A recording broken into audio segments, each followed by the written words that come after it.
하나님 말씀 보겠습니다. 하나님 말씀은 로마서 8장 말씀입니다. 로마서 8장 1절에서 11절까지의 말씀입니다. 로마서 8장 1절에서 11절까지의 말씀입니다. 네, 제가 한 절 읽고 여러분이 한 절 읽고 마지막 11절은 함께 읽도록 하겠습니다. 1절입니다. 그러므로 이제 그리스도 예수 안에 있는 자에게는 결코 정죄함이 없나니 는 생명의 성령의 법이 죄와 사망의 법에서 너를 해방하였습니다. 율법이 육신으로 말미암아 연약하여 할 수 없는 그것을 하나님은 하시나니 곧 죄로 말미암아 자기 아들을 죄 있는 육신의 모양으로 보내어 육신의 죄를 정하사 육신을 따르지 않고 그 영을 따라 행하는 우리에게 율법의 요구가 이루어지게 하려 하심이니라. 육신을 따르는 자는 육신의 일을, 영을 따르는 자는 영의 일을 생각하나니 육신의 생각은 사망이요 영의 생각은 생명과 평안이라. 육신의 생각은 하나님과 원수가 되나니 이는 하나님의 법에 굴복하지 아니할 뿐 아니라 할 수도 없음이라. 육신에 있는 자들은 하나님을 기쁘시게 할 수 없느니라. 만일 너희 속에 하나님의 영이 거하시면 너희가 육신에 있지 아니하고 영에 있나니 누구든지 그리스도의 영이 없으면 그리스도의 사람이 아니라. 또 그리스도께서 너희 안에 계시면 몸은 죄로 말미암아 죽은 것이나 영은 의로 말미암아 살아있는 것이니라. 함께 읽겠습니다.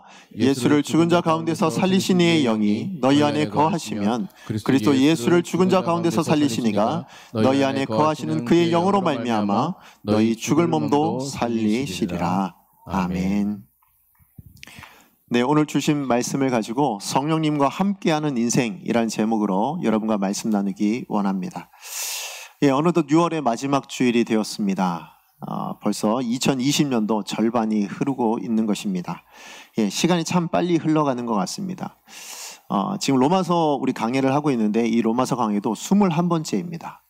예, 그만큼 굉장히 시간이 잘 가고 있다라는 생각이 드는데요. 우리 로마서 7장을 넘어서 이번 주부터 로마서 8장에 대해서 이제 저희가 나누게 됩니다. 오늘 우리가 살피게 될 이 로마서 8장은요, 로마서 중에서도 굉장히 중요한 장이라고 할 수가 있습니다. 아니 어쩌면 성경 전체를 통틀어서 가장 중요한 장이라고도 말할 수 있을 것 같습니다. 이것은 저의 말이 아니라 지금까지 로마서를 강의했던 수많은 우리 목사님들, 선배님들이 그렇게 말씀하셨기 때문에 저도 그렇게 받아들입니다. 정함 박윤선 목사님이라는 분이 계십니다. 여러분 잘 아시는지 모르겠지만 합신의 가장 위대한 스승님이라고 저희가 보고 있거든요. 예, 그 목사님께서 로마서 8장을 강의하시면서 독일의 경건주의자 필립 스페너의 말을 인용해서 이렇게 말씀하셨습니다. 성경을 한 개의 반지에 비한다면 로마서는 그것의 보석 부분이고 그 가운데서도 8장은 가장 광채나는 부분이다. 이렇게 말씀하셨어요. 그리고 마틴 로이드 존스 목사님은 이렇게 말씀하셨는데요. 몸의 지체 중에서도 다른 지체들보다 꼭 중요하고 필요한 것이 있듯이 성경에도 그러한 부분이 있는데 로마서 8장이 바로 그렇게 뛰어난 장이다. 그리고 가장 빛나는 보석과 같다라는 다른 목사님들의 의견에 전적으로 동의한다. 이렇게 말씀을 하셨습니다. 이와 같이 빛나는 보석과 같은 우리 로마서 8장에서는요, 우리가 구원받았음에도 불구하고 곤고한 인생을 살아가고 있는 모든 그리스도인들을 향한 위대한 선언이 하나 나오고 있습니다. 그게 바로 1절, 그것으로 시작하고 있는데요. 우리 1절 말씀 함께 읽어보도록 하겠습니다. 시작. 그러므로 이제 그리스도 예수 안에 있는 자에게는 결코 정죄함이 없나니. 아멘. 그리스도 예수 안에 있는 자에게는 뭐가 없다고요? 정죄함이 없다라고 말씀을 하고 있습니다. 자, 그런데 그 1절은 그냥 그렇게 시작하는 것이 아니라 그러므로라는 접속사로 지금 시작하고 있죠. 자, 이 그러므로라는 접속사는 언제 쓰여지는 걸까요?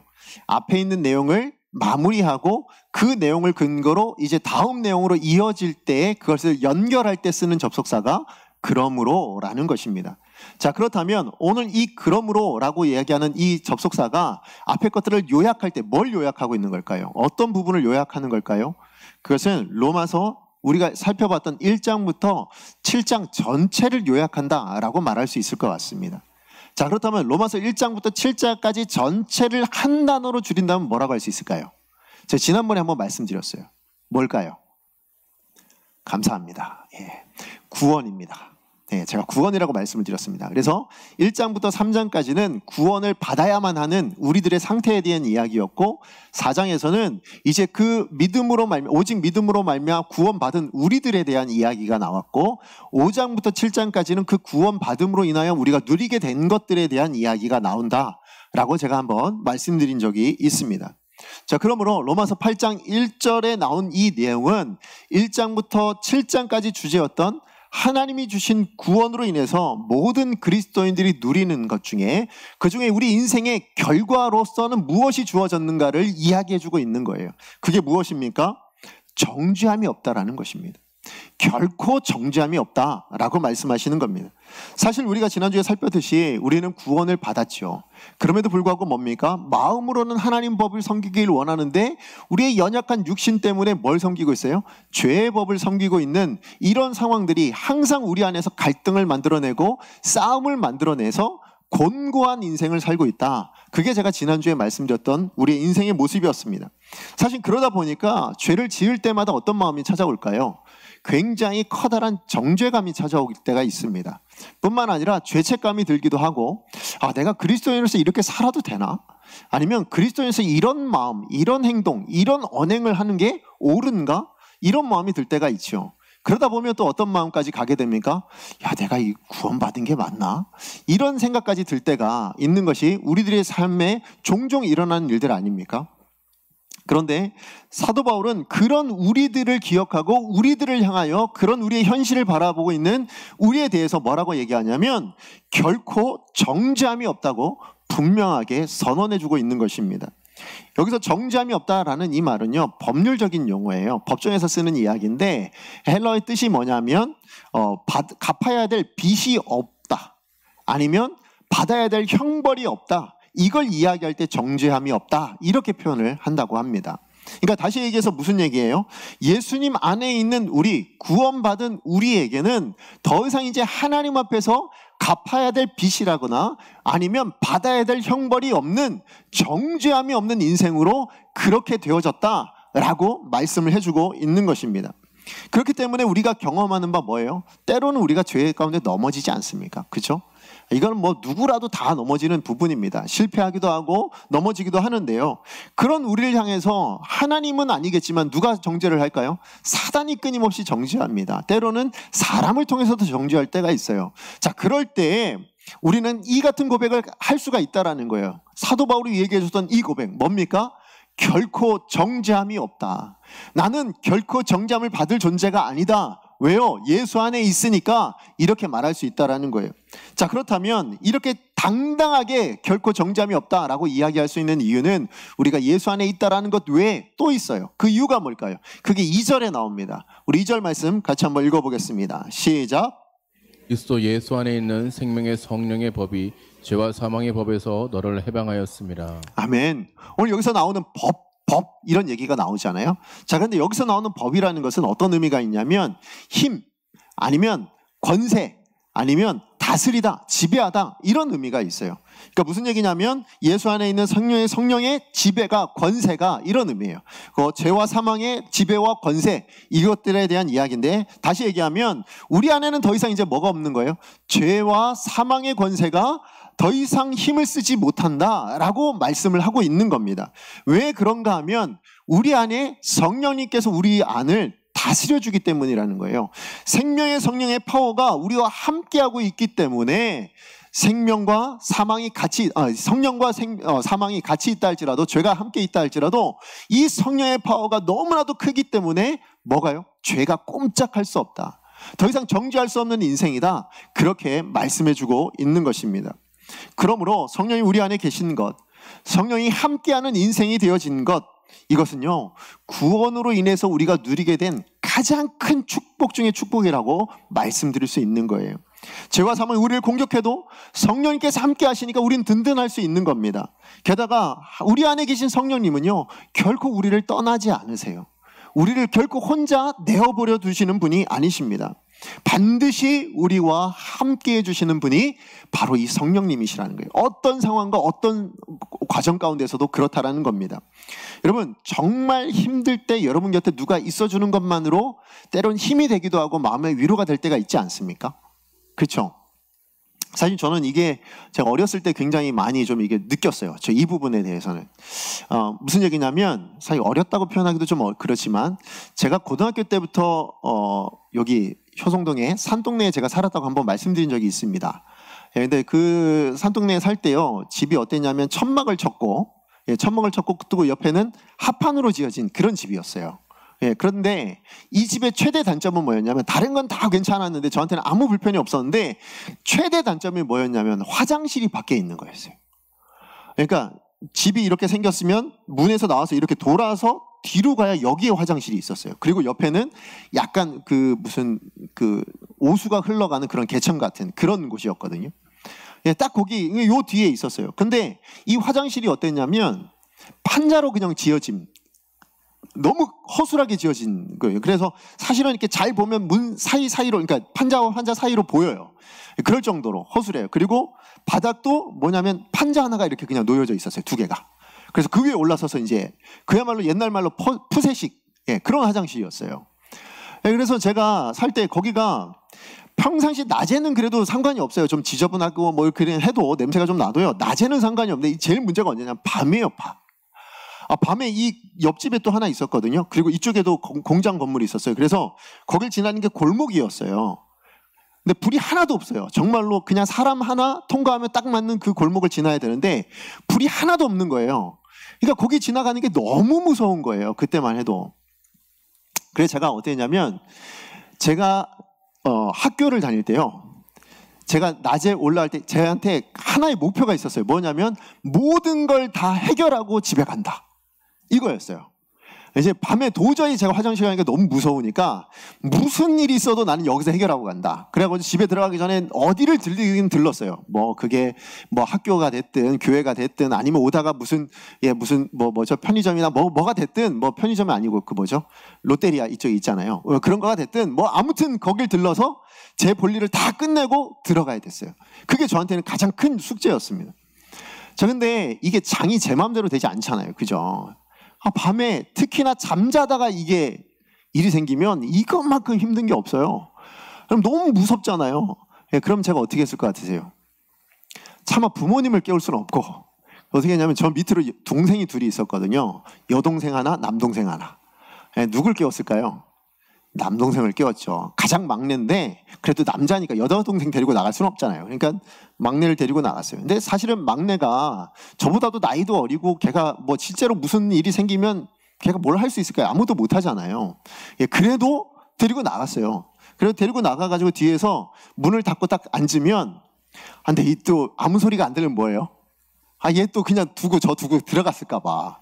그 뭐예요? 자꾸 얘기를 해요. 예, 뭐 이렇게 얘기하고 뭐 이렇게 해서 있냐 뭐 하냐 뭐 이렇게 얘기하고, 예, 그래서 이렇게 다 보고 그리고 이러면, 근데 그 순간 이야기하는 그 순간은 어때요? 너무 평안한 거예요. 무섭지가 않아요. 그냥 남동생 하나 거기 있었을 뿐인데 무서운 게 싹 없어지더라고요.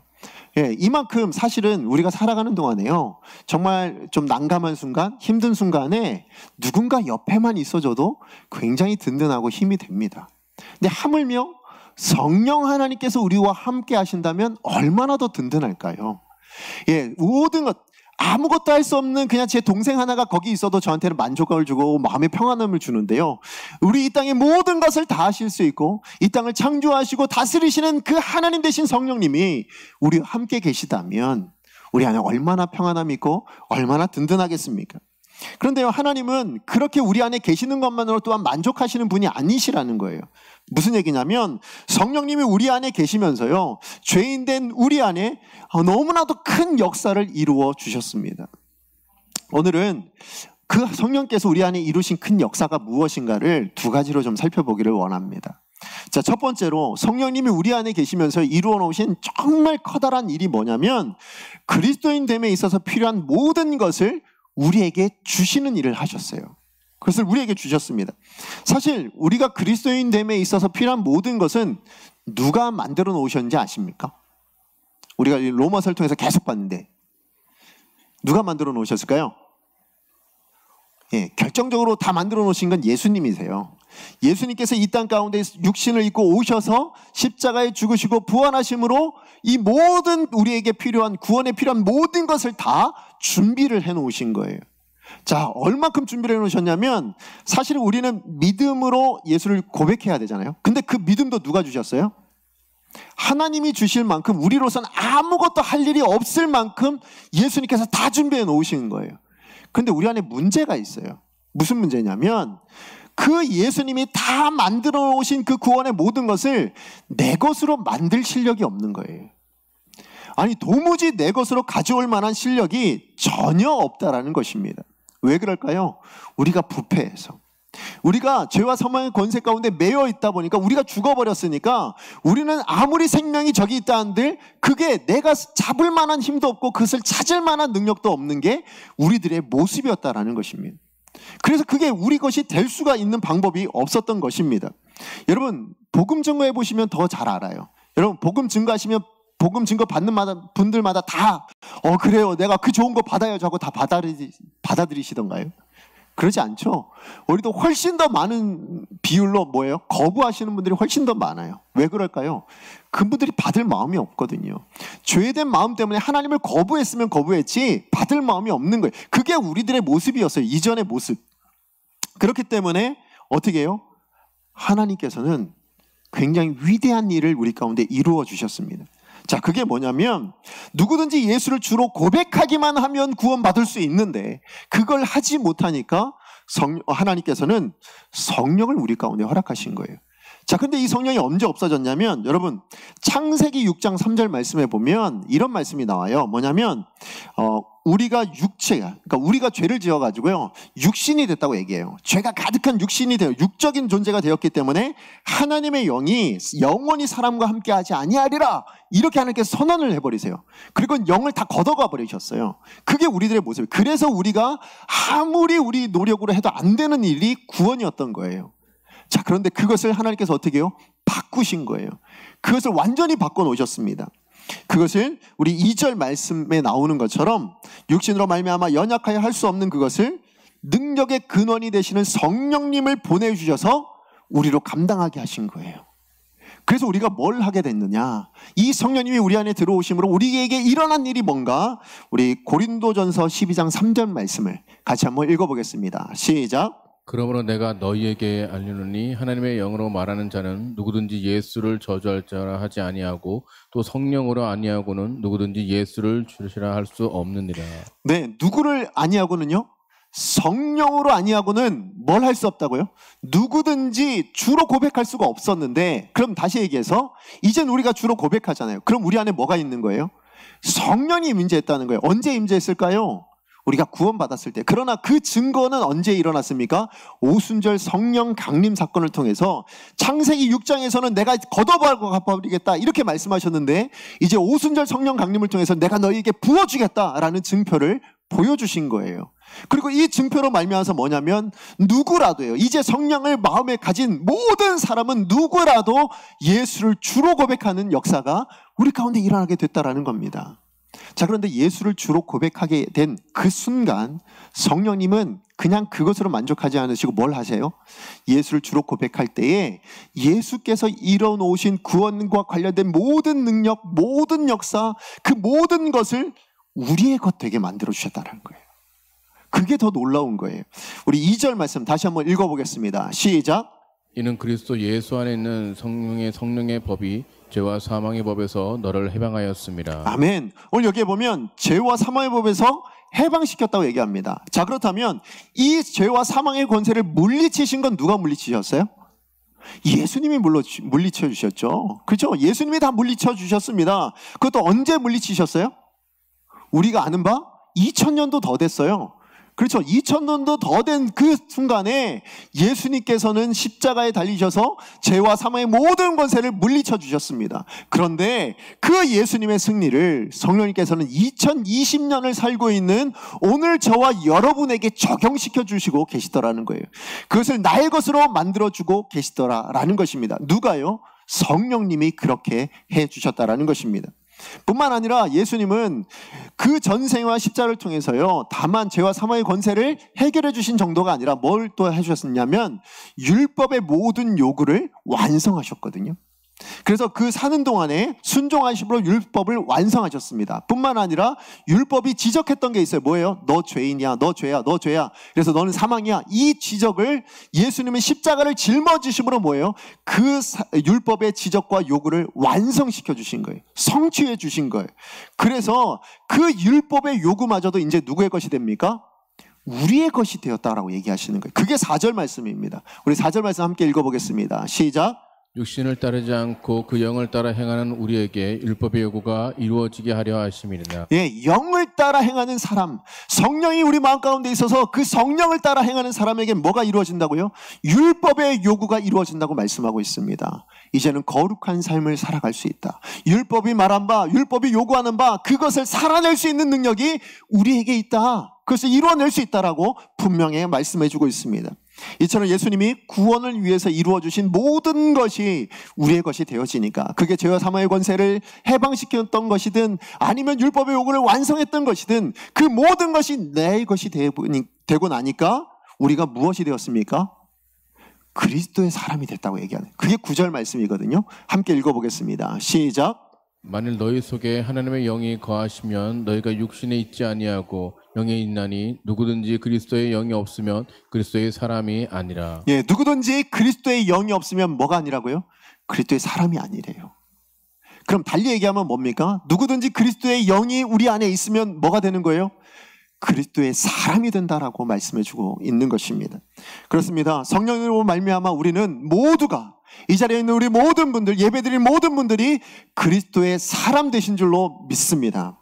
그리스도의 십자가가 내 것 되게 성령님께서 만들어 주셨습니다. 성령님은 예수님이 성취하신 죄와 사망에 대한 그 승리, 생명, 부활도 내 것으로 만들어 주신 줄로 믿습니다. 그것으로 말미암아 뭐가 됐어요? 성령님 때문에 우리 이제 더 이상 죄와 사망의 관계가 끊어진 존재가 되었습니다. 그리고는 회복되었어요. 누구와의 관계가? 하나님과의 관계가 회복된 존재가 바로 저와 여러분이 되었다라는 것입니다. 그러므로 성령님이 우리 안에 계시는 한 우리는요 결코 정죄함이 없는 인생입니다. 사단도 그렇고요, 율법도 정죄할 수가 없어요. 심지어는 우리 자신이 우리 자신에게 대하여서도 정죄할 수 없는 인생, 그게 누구라고요? 저와 여러분이 되었다고요. 누가 하셨습니까? 성령님께서, 우리 안에 계신 성령님께서 그 일을 이루어 주셨다고 말씀합니다. 자, 그런가 하면 두 번째로 성령님은요, 성령님 우리 가운데 계시면서 하신 일이 뭐냐면 그리스도인을 그리스도인답게 해주는 일을 해주신다는 거예요. 그 일을 우리 가운데 이루어 주십니다. 우리 9절 말씀 다시 한번 읽어보겠습니다. 시작. 만일 너희 속에 하나님의 영이 거하시면 너희가 육신이 있지 아니하고 영에 있나니 누구든지 그리스도의 영이 없으면 그리스도의 사람이 아니라. 아멘. 지금 여기에 그리스도의 사람이라고 나오는 것은요, 사실 우리가 어떤 사람인가에 대한 정체성이나 신분에 대한 이야기입니다. 내가 구원받았을 때 이제는 나는 더 이상 죄의 사람이 아니고, 나는 세상 사람이 아니고, 나는 나 혼자 사는 존재가 아니라 그리스도의 사람이 되었습니다. 이 이야기를 이야기해 주는 겁니다. 그런데 다만 지금 이 말씀은 구원받았을 그 당시의 신분의 변화만을 이야기하는 것이 아니라 이 신분을 가지고 살아내는 삶 내내 동안에 우리가 가져야 될 것이 무엇인가를 보여주고 있는 말씀이에요. 다시 얘기해서 무슨 얘기냐면, 그리스도의 영이 있으면 우리는 내내 사는 동안에 어떤 사람으로 살 수 있다고요? 그리스도의 사람으로 살아낼 수 있다는 거예요. 그런데 그리스도의 영이 없으면 그럼 뭐 해야 돼요? 우리가 아무리 구원받았다고 한들 그리스도의 영을 따라 살지 아니하면 우리는 그리스도의 사람답게 살 수가 없는 존재가 우리다라는 것을 말씀해 주고 있는 것입니다. 자, 그러다 보니까 본문 5절에서 9절까지 보면 육신을 따라 사는 삶, 그리고 영을 따라 사는 삶, 이것을 반복해서 대조적으로 보여주고 있습니다. 자, 그런데 이 육신을 따라 살고 영을 따라 사는 건요, 세상 사람들과 하나님의 사람 이렇게 구분되어지는 두 개의 삶의 태도가 아니에요. 사실 무슨 얘기냐면, 특별히 성도는요 이 두 태도가 다 우리 안에 있지 않습니까? 그죠? 우리도 선택을 하며 살아요. 매일 선택을 해요. 어느 한 날은 죄를 선택했다가 어느 한 날은 성령을 선택했다가 이렇게 선택을 하며 살아가는 존재가 바로 저와 여러분이라는 겁니다. 자, 그런데 그것을 선택했을 때에 나타나는 결과는 완전히 상반되다라고 말씀을 하고 있습니다. 뭐라고 얘기합니까? 육신을 따르면 뭐요? 사망이라고 얘기를 하고 있고, 영을 따르면 뭐라고요? 생명과 평안이라고 말씀을 하고 있습니다. 자, 그러므로 내가 신앙생활을 잘하고 있는가 못하고 있는가를 만약에 판단해야 된다면 여러분 뭘로 판단해야 될까요? 내가 정말로 하나님 보시기에 신앙생활 그래도 잘하고 있다, 이런 판단은 뭘 기준으로 해야 될까요? 예배를 잘 드리는 거? 예배에 저는 한 번도 빠진 적이 없습니다, 이러면 신앙생활 잘하는 겁니까? 기도를 하면 내가 기도를 정말 열심히 합니다, 이러면 신앙생활 잘하는 걸까요? 아니면 나는 봉사를 그렇게 열심히 합니다, 예, 말씀을 따라서 그렇게 사람들을 섬깁니다, 이러면 되는 겁니까? 그렇지 않아요. 실제로 우리가 정말 신앙생활을 잘하는가 못하는가의 기준은 뭐냐면 그 모든 일, 사실은 신앙생활뿐만 아니라요, 우리의 주어진 삶의 영역 안에서 살아가는 동안에 뭔가를 결정하고 뭔가를 행동을 할 때요, 그게 육신의 생각을 따라 하는 행동인가 결정인가, 아니면 영에 따라 내가 생각하고 하는 행동인가, 그거에 따라 우리의 신앙생활이 달라진다라는 거예요. 그러니까 우리가 이 땅을 살면서요, 사실은 세상 사람들이 왜 교회에 대해서 실망합니까? 왜 성도들에 대해서 실망하고 욕을 할까요? 아니, 교회 안에 다니는 우리들도 마찬가지 아닙니까? 우리가 성도님들을 바라볼 때도, 우리가 교회를 바라볼 때도 왜 실망하고 왜 우리 마음 가운데 불편한 마음들이 생깁니까? 그 이유는 뭐예요? 예배를 안 드려서입니까? 기도를 못해서인가요? 그렇지 않아요. 무엇 때문입니까? 실제로 살아내는 삶이 어떻기 때문에 말씀대로 살아내지 못하고 있으니까, 세상 사람과 별반 다름없이 살아가고 있으니까 그 결정이 육신과 그 생각을 따라 결정되고 있으니까, 그러니까 실망스럽고 그러니까 마음에 불편함이 생긴다는 것입니다. 사람들의 눈에만 그렇겠습니까? 그렇지 않아요. 만약에 어떤 사람들이 정말 그렇게 육신을 따라 살아가고 있다면 하나님 눈에는 더더군다나 그 마음이 불편하실 거예요. 왜요? 하나님은 그 동기까지도 보시거든요. 그 내면까지도 보시거든요. 예, 아무리 우리가 옳은 일을 많이 한다고 할지라도요, 그 옳은 일에 대해서도 그 동기가 육신의 생각이고 사람에 대한 생각이고 나를 위한 생각이었다면 하나님은 그것을 결코 옳게 보시는 분이 아닙니다. 아무리 세상 사람들은 그것이 옳다, 좋다라고 얘기한다 할지라도 하나님은 그렇게 보지 않는다는 거예요. 여러분, 베드로를 한번 생각해 보시면 돼요. 이런 베드로가요, 예수님께서 이제 십자가에 달려 내가 이제 죽게 될 거야 라는 것을 제자들 앞에 이제 공포를 한 적이 있습니다. 그때 베드로가 뭐라고 얘기하죠? 결단코 예수님께 그런 일이 일어나서는 안 됩니다라고 얘기합니다. 그죠? 저는 그것을 용납 못합니다. 예, 그래서는 안 됩니다. 그렇게 이야기를 합니다.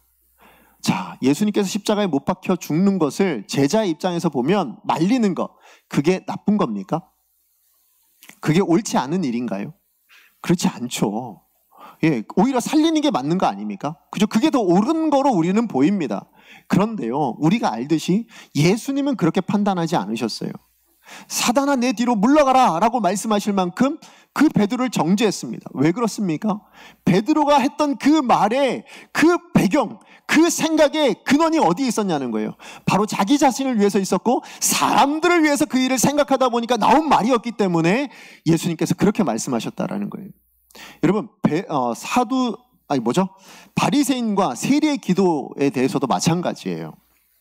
여러분, 바리새인과 세리가 이제 함께 기도를 하러 갔잖아요. 자, 그런데 바리새인이 하나님 앞에 기도를 했을 때 그 내용이 뭐였습니까? 여러분 아시죠? 제가 이 세리와 같지 않게 예배도 잘 드렸고요, 금식도 했고요, 또 기도도 정말 끊임없이 정해가지고 그때마다 다 기도를 했습니다, 이 얘기를 올려드렸잖아요. 그죠? 그 내용이 잘못된 겁니까? 그 내용이 옳지 않은 걸까요? 여러분, 예배가 옳지 않은 겁니까? 기도를 정해서 하는 게 옳지 않습니까? 금식하는 것이 옳지 않습니까? 그렇지 않지요. 분명히 옳은 일들입니다. 그런데 하나님은 그것을 옳다고, 의라고 인정하지 않으셨어요. 왜 그렇습니까? 자기를 위해서 했으니까 그래요. 자기 자랑이 되고 자기 의가 되니까 나를 위해 예배하고 나를 위해 금식하고 나를 위해 기도하다 보니까 하나님께서 그것을 받아주지 않으셨다라는 거예요. 내 자랑, 내 의로 삼고 나니까 하나님께서 그것을 의로 여기지 않으셨다고 분명하게 말씀하고 있습니다. 자, 그러므로 우리 내면을 한번 돌아봤으면 좋겠습니다. 여러분이 살아오셨던 지난 한 주간의 삶을 한번 돌이켜 보십시오. 여러분의 삶의 주인은 누구이셨습니까? 성령님이셨습니까? 아니면 여러분 자신이나, 아니면 다른 사람이나, 아니면 뭐 여러 가지 세상적인 어떤 가치관, 이런 것들에 휩쓸려 여러분 삶을 살아가신 것은 아닙니까? 여러분의 가정이든 직장이든 여러분이 했던 모든 일들은 육신의 생각을 따르신 것입니까? 성령의 생각을 따르신 것입니까? 하나님은요, 우리가 그리스도인답기를 원하고 계십니다. 우리는 그리스도인답게 살게 하시려고 하나님께서 우리를 구원해 주시는 거예요. 세상에, 너희들 세상의 죄처럼, 사단처럼 그렇게 살지 말고, 육신을 따라 그렇게 살지 말고, 나처럼, 하나님처럼, 그리스도인처럼, 그리스도답게 그렇게 살아가라고 우리를 구원해 주신 것입니다. 그래서 빌립보서 2장 5절 말씀에 사도 바울은 하나님의 심정을 이렇게 대변하거든요. 우리 같이 한번 읽어보겠습니다. 시작. 너희 안에 이 마음을 품으라. 곧 그리스도 예수의 마음이니. 지금 하나님의 마음이 무엇입니까? 너희는 그리스도처럼 생각하고 그리스도처럼 행동하기 위해서 그리스도 예수의 마음을 가져라. 그렇게 하나님께서는 우리에게 권하고 계신 것입니다. 자, 그렇다면 어떻게 우리가 예수의 마음을 가질 수 있을까요? 우리가 이제부터, 오늘부터 내가 설교 말씀 들었으니까 오늘부터 이제 내가 예수의 마음을 가지고 살아야지, 이러면 이제 우리 가질 수 있습니까? 그럴 수 없죠. 사실 우리는 안 돼요. 그러니까 우리가 날마다 쓰러지고 갈등하고 살죠. 자, 우리의 의지로는 되지 않습니다. 그러면 어떻게 하면 될까요? 6절에 나오는 생각이란 단어에 저는 그 힌트가 있다고 생각합니다. 여러분, 여기에 나오는 생각이란 단어는요, 헬라어 의미가 뭐냐면, 생각이라고 우리 한글로 번역이 됐지만 원래 헬라어적인 의미는 마음을 고정하다예요. 마음을 고정하다. 다시 얘기해서 그냥 단지 생각하는 정도가 아니라 거기에 집중을 하고 그것을 또 간절히 바라고 원한다라는 의미가 있는 것이 이 생각이라는 단어의 원래 헬라어적인 의미입니다. 그러니까 다시 얘기해서 우리의 육신이 아니라 성령님께 우리의 생각을 집중하는 거예요. 거기에 고정시키는 겁니다. 그렇게 간절히 소망하고 바라면 어떻게 한다고요? 성령님께서 우리 안에 역사해 주실 거라는 거예요. 성령님께서 우리 안에 일해 주실 거라는 것입니다. 그래서 그 성령님을 의지할 수만 있다면, 거기에 집중할 수만 있다면 죄와 사망의 법에서 해방되어서 오롯이 그리스도인다운 삶을 살아갈 수 있다는 것입니다. 여러분, 지난주에요, 우리 세례식 있었잖아요. 그렇죠? 근데 그 세례식 때 간증했던 형제의 이야기를 기억하십니까? 사실은 그 형제가 목표했던 부사관의 꿈이 있었죠. 자, 그런데 그것이 신체적인 문제로 인해서 좌절됐다고 얘기합니다. 그러다 보니까 그 실망감이 너무 커서 굉장히 많이 방황을 했다고 해요. 뭐 술도 마시고 담배도 피고 뭐 그럴 정도로. 그래서 사실은 신앙생활에서 잠시 했던 초년의 신앙생활이었지만 그 모든 것을 다 잃어버릴 만큼 굉장히 힘들게 방황했는데, 그를 변화시킨 게 있습니다. 그를 변화시켜 주신 것이 누구일까요? 어떤 사람이었습니까? 그렇지 않았다고 얘기를 하더라고요. 그 간증 가운데 했었던 얘기가 뭐였냐면, 자기의 기도에 역사해 주신 하나님 때문에, 그 은혜 때문에 자기가 변화됐다고 얘기합니다. 그 은혜를 받고 나서 기도에 응답해 주신 그 성령님의 도우심이 그 형제를 더욱더 기도하게 했고, 또 예배 가운데 더 나올 수 있게 됐다고 그렇게 말씀해 주는 거예요. 그리고 그 예배와 그 기도에 대한 하나님의 함께 하심 때문에 뭐가 일어났냐면, 이제 지난주에 자기의 분명한 신앙 고백을 가지고 세례까지 받게 되었다라고 얘기합니다. 그리고 아까 2부 시간에요, 군입대 기도를 받고 내일 이제 군대에 입대하게 된다고 말씀합니다. 이처럼 자칫 잃어버릴 뻔했던 그리스도인다움, 그것을 무엇으로 해요? 사람이 한 것이 아니라 누가 하셨다고요? 그 마음 가운데 역사하신, 그 기도 가운데, 그 예배 가운데 역사하셨던 성령님으로 말미암아서 그가 회복되어지고 변화되어졌다라는 것입니다. 그렇습니다. 성령님은요, 우리로 그리스도인답게 살아가는 데 필요한 모든 능력들을 다 주시는 분이십니다. 우리로선 불가능하지만요, 우리 안에 계신 성령님의 함께 하심으로 말미암아 우리가 가능케 되어지는 인생인 줄로 믿습니다. 성령님과 함께 할 때 가능한 우리. 사실 제가 이거를 원고를 이렇게 타이핑을 칠 때 문득 떠오른 이미지가 있었어요. 광고 내용이었는데 이미지 한번 띄워주실래요? 저겁니다. 저게 어떤 광고였냐면, 뭐 어떤 광고라고 제가 말씀드리긴 좀 그렇고, 근데 내 꿈을 펼쳐라, 이 노래와 함께 나오는 그런 노래였어요. 저 광고 내용이었어요. 저 제목이 뭐죠? 첫 번째 수영. 누구에게 첫 번째 수영일까요? 지금 그림을 보시면 누구에게 첫 번째 수영이에요? 저 아빠 목에 매달려 있는 아이에게 있어서는 첫 번째 수영인 거예요. 사실은 제가 수영을 못하거든요. 그래서 저게 더 와닿았어요. 나도 저렇게 해서라도 한번 수영해봤으면 좋겠다. 이런 마음에 사실은 저걸 봤는데 제가 이 말씀을 성령님과 함께하는 우리, 그래서 가능하게 된 우리를 생각하는데 저게 문득 떠오르더라고요. 왜 떠올랐는지 아시겠죠? 그냥 저 이미지만 봐도 떠오르지 않으세요? 우리가 바로 저 아이와 같다라는 거예요. 우리는 불가능합니다. 우리는 감당할 수 없어요. 우리는 저 물을 헤쳐나갈 방법도 없고 너무너무 무서워서 아무것도 할 수 없는 존재인데요. 누구랑 있으니까? 성령님과 함께 하니까 성령님을 우리가 꽉 붙들고 저 아이처럼 성령님을 붙들고 놓지 않으면 뭐가 되어진다고요? 우린 저 물이 두렵지 않은 사람이 된다고요.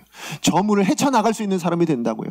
우리도 수영이라는 걸 살 수 있는 사람이 되어진다라는 거예요. 누구 때문에? 아버지 때문에 저 아이가 할 수 있었던 것처럼 성령님 때문에 우리도 할 수 있는 인생이 되어진다. 그게 오늘 이 사도 바울이 이 말씀을 통해서 우리 가운데 주고 있는 것입니다. 그러므로 우리가 성령을 저렇게 우리가 붙들고 살아낸다면요, 우리의 불가능은 가능이 될 겁니다. 뿐만 아니라 그렇기 때문에 우리의 삶은 무엇이 될까요? 이 성령의 능력으로 말미암아 누리게 되는 벅찬 은혜, 그 감동, 그 감격이 저와 여러분의 삶 가운데 있게 될 줄로 믿습니다. 말씀의 결론을 맺습니다. 그리스도의 삶은 한마디로 뭐라고 얘기할 수 있을까요? 오늘 말씀을 보자면 성령 안에서 사는 삶이에요. 그런데 사실은 성령 안에서 우리가 살지만 실상 우리의 보이지는 모습은 뭐예요? 우리 안에 성령님이 계시는 삶. 그렇죠? 그래서 우리는 다 뭐라고 얘기할 수 있냐면 성령님과 함께 동행하는 삶, 성령님과 함께 살아가는 삶이라고 말할 수 있는 것입니다. 성령님 때문에 우리는 구원을 받았습니다. 성령님 때문에 우리는 그리스도인으로서 살아갈 수 있는 힘과 능력을 얻게 된 것입니다. 제가 이걸 생각하는데 뭐가 떠올랐냐면 이 장갑이 떠올랐어요. 여러분 여기 장갑이 있습니다. 이 장갑이 뭐 할 때 쓰는 걸까요? 좀 지저분해 보이지만 다 보이시죠? 그죠? 일할 때 쓰는 거죠. 자, 그런데 중요한 건 뭐냐면 이 장갑 스스로 일할 수 있습니까? 없죠? 이 장갑 자체로는 아무것도 할 수 없어요. 이 장갑 스스로 뭔가 해낼 수 있는 것이 없습니다. 자, 그런데요, 이 장갑이 할 수 있는 방법이 있어요. 뭡니까? 손이 들어가면 돼요. 그죠? 이 장갑 안에 손이 들어가면 이 손이 할 수 있는 일을 이제 누가 하게 되는 거예요? 장갑이 다 할 수 있어요. 그렇지 않아요? 그죠? 이 손이 할 수 있는, 제 손이 할 수 있는 모든 것을 이제 이 장갑을 가지고 다 할 수 있는 거예요. 오히려 제 맨손으로 하는 것보다 더 많은 일들을 할 수 있게 되잖아요. 그렇죠? 자, 이게 우리예요. 이 장갑 같은 존재가 바로 저와 여러분입니다. 그런데요, 하나님은 그저 이런 존재로 만들어 놓으신 것이 아니라 우리로 어떤 존재가 되기를 원하세요? 우리 안에 성령이 채워진 인생, 성령의 손이 들어와서 성령의 역사를 우리 삶 가운데 만들어내고 성취해내기를 원하시는 것이 하나님 아버지의 마음인 줄로 믿습니다. 자, 그렇다면 우리가 어떻게 하면 될까요? 우리 이 장갑된 인생은 뭘 해야 될까요? 얘가 해야 될 일이 있어요. 뭘 해야 될까요? 손이 들어오도록? 아니에요. 그보다 더 먼저 해야 할 일이 있어요. 뭘 것 같으세요? 여기 만약에 제가 이걸 집어넣어놨어요. 자, 그러면 제 손이 들어갈까요? 안 들어가겠죠? 우리가 해야 될 일은 뭐냐면 이 안에 다른 것들을 다 빼내야 되는 거예요. 이 안에 들어있는 것이 아무것도 없을 수 있도록. 그래서 뭐예요? 이 5 손가락이 이 각각의 장갑의 자리마다 다 들어갈 수 있도록 다 비워내는 일을 해야 됩니다. 그래야 어느 손가락 하나도 불편하지 않게 일할 수 있게 돼요. 그러면 이 일이 얼마나 큰 일을 만들어내겠습니까? 얼마나 커다란 능력을 이 장갑이 행할 수 있겠냐고요. 그게 우리가 해야 될 일이에요. 우리 안에 육신의 생각들, 우리 안에 세상적인 방법들, 이걸 다 내려놓을 수 있어야 돼요. 이걸 다 비워내실 수 있어야 돼요. 그러면 그렇게 비워진 우리의 심령 안에 뭐가 채워질까요? 믿기는 성령님께서 채워지실 줄로 믿습니다. 우린 구원받았기 때문에 우리 안에 계신 그 성령께서 살아 역사하여 주실 줄로 믿습니다. 그래서 우리로는 할 수 없는데, 이 장갑으로는 할 수 없는데 이 손이 들어가서 할 수 있는 모든 능력을 우리 삶으로 가능케 할 것이며 그것이 누려지는 인생 될 줄로 믿습니다. 자, 그렇다면 이 안에 가득 채워지기 위해서, 우리가 비워지기 위해서 해야 될 게 뭘까요? 제가 시간이 너무 많이 지나서 간단하게 3가지로만 말씀드리겠습니다. 말씀을 통해서 말씀드리겠습니다. 자, 가장 먼저 해야 될 건 뭐냐면요, 회개하셔야 돼요. 회개하셔야 됩니다. 우리 사도행전 2장 38절 말씀 같이 한번 읽어보겠습니다. 시작. 베드로가 이르되 너희가 회개하여 각각 예수 그리스도의 이름으로 세례를 받고 죄사함을 받으라. 그리하면 성령의 선물을 받으리니. 예, 지금 뭘 하면 성령의 선물을 받는다고 말씀합니까? 회개하면. 그래요. 회개하면 하나님께서 성령의 선물을 주실 줄로 믿습니다. 우리의 마음이 우리의 모든 것들을, 우리의 육신의 것들을, 우리의 생각들을 하나님 앞에 내어놓고 회개하면 하나님께서는 반드시 우리 육신 안에, 우리 마음 안에, 우리 심령 안에 성령으로 채워주실 줄로 믿습니다. 그런가 하면 두 번째는 말씀을 듣는 거예요. 사도행전 10장 44절입니다. 함께 읽어보겠습니다. 시작. 베드로가 이 말을 할 때에 성령이 말씀 듣는 모든 사람에게 내려오시니. 네, 오늘 이 말씀을 보니까 성령이 누구에게 내려오셨다고요? 말씀을 듣는 모든 사람에게 내려왔다고 얘기하고 있습니다. 그래요. 우리는 말씀을 듣는 인생이어야 됩니다. 말씀을 보고 살아야 되는 인생입니다. 말씀과 함께하는 인생이 되어지면 그 다른 말은 뭐라고요? 성령님과 함께하는 인생인 줄로 믿습니다. 자, 세 번째는 뭐냐면 순종할 때예요. 사도행전 5장 32절입니다. 함께 읽어보겠습니다. 시작. 우리는 이 일의 증인이요 하나님이 자기에게 순종하는 사람들에게 주신 성령도 그러하니라 하더라. 아멘. 여기 보면 성령이 누구에게 주셨다고요? 하나님이 자기에게 순종하는 사람에게, 하나님의 뜻에 순종하는 사람에게 성령을 주셨다라고 분명하게 이야기를 하고 있습니다. 그래요. 우리가요 회개하고 그리고 말씀을 듣고 또 그 말씀을 따라 우리가 순종한다면 하나님께서 우리 마음에 뭘 주신다고요? 성령의 충만함을 주실 줄로 믿습니다. 그 성령의 충만함이 우리 가운데 임하게 된다면 우리는 어떤 삶을 살까요? 성령이 역사하는, 성령이 우리 가운데 일하시는, 그래서 우리로서는 불가능하지만 성령의 가능케 하신 그 능력으로 말미암아 그 누려지는 복된 은혜들, 그 축복들이 바로 저와 여러분의 것이 될 줄로 믿습니다. 저는 바라기는 우리 모든 성도님들이 이번 한 주간에 바로 이 성령님과 함께함으로 말미암아 이 복된 은혜, 이 축복을 누리는 우리 모두의 삶이 되기를 간절히 축복합니다. 우리 시간에 같이 기도하도록 하겠습니다. 오늘 주신 말씀을 기억하면서요, 우리 시간에 같이 기도했으면 좋겠습니다. 하나님, 내가 어떤 사람으로 부르심을 받았는지, 내가 어떤 특권이 있는 사람인지를 배웠습니다. 우리는 그리스도의 사람으로 부르심을 받았습니다. 자, 그런데 우리에겐 또 그 특권과 말미암은 책임이라는 게 있어요. 그리스도인답게 살아야 합니다.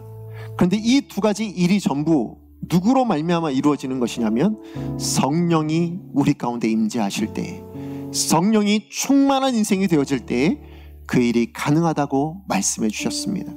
어떻게 충만할 수 있습니까? 회개할 때에. 어떻게 충만할 수 있습니까? 말씀을 가까이 할 때. 어떻게 충만할 수 있습니까? 그 말씀에 순종할 때. 내 뜻은 내려놓고 하나님의 뜻을 따라, 영의 생각을 따라 우리가 순종할 때 그러한 인생 살 수 있다고 말씀하십니다. 하나님, 오늘 내가 영을 따라 살겠습니다. 회개하고 말씀을 붙들고 그 말씀을 따라, 영을 따라, 성령을 따라 생각하고 행동하겠습니다. 성령의 역사가 나로 통하여 일어나는 인생, 성령의 능력이 나로 말미암아 세상 가운데 나타나는 인생, 나의 모습, 나의 삶, 이번 한 주간의 삶 되게 하여 주시옵소서. 주여 능력을 주옵소서. 한 번에 제가 하나님 앞에 기도합니다.